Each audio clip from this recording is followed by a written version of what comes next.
So being in the Army, we eat at this thing called a DFAC, dining facility.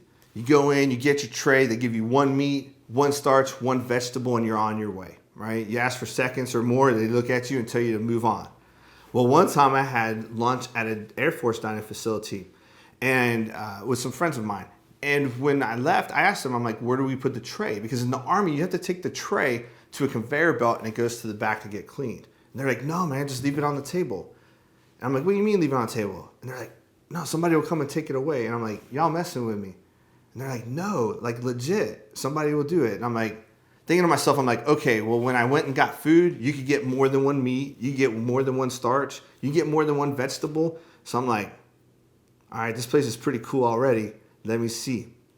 So I put my tray down, left it on the table, and they did too. But the whole time I'm like walking back, and I'm like, and sure enough, because I thought they were messing with the Army guy.